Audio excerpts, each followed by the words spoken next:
BJD एवं कांग्रेस भितर सीधा सड़क मुकाबिला होची। बालेश्वर रे चतुष्कोणीय मुकाबिला अच्छी। आपण 4 जन जाक प्रार्थी एते शक्तिशाली जे काहाकू आपण सेठी राइट ऑफ करि परिबे नाही। श्रीकांत जेना अत्यंत लोकप्रिय, कांग्रेस दलर किंतु संगठन नहीं। लेखाश्री सामंत सिंहार जदिओ नुआ किंतु अत्यंत प्रभावशाली मुह बीजेडी रो संगठन तांग संगे अच्छी। प्रताप षडंगी गत थर सेठी सिटिंग एमपी पूर्वर विधायक थिले, तांकर परिचित अच्छी, तांकर प्रतिष्ठा अच्छी, मंत्री थिले किंतु लोकप्रियता कमी। चतुर्थ प्रार्थी होती खारबेल स्माई।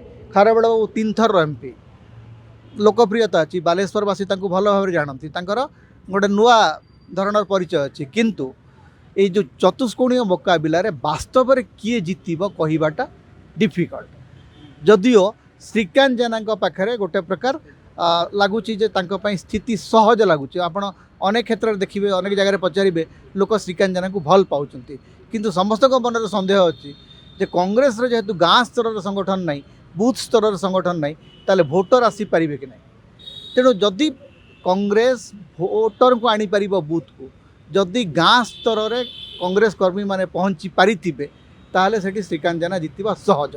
किंतु मुझे अनुभव करी एक प्रकार बीजेडी एवं कांग्रेस भितर सीधा सड़क मुकाबिला होची एवं समान भाव में आप देखिए 2 और 3 नंबर रे बीजेडी एवं बीजेपी 1 2 3 जदि आप कहे प्रथम श्रीकांत जेना लगुच, द्वितीय बीजेडी, तृतीय बीजेपी। किंतु एमानक भितर प्रतिद्वंदिताटा एते तीव्र आउ एते क्लोज जे वास्तव में किए जीतब कहवाटा सहज नुह। जदिओ खारबेल षडंगी खारबेल स्वाई गोटे प्रकार माने कंपिटिशन रे से नहांती, किंतु तांकर निजर जो गोटे परिचय अच्छी से परिचय आप रखिपारे गोटे कोण भाव में। किंतु मुकाबिला त्रिकोणीय, बेसिकली त्रिकोणीय।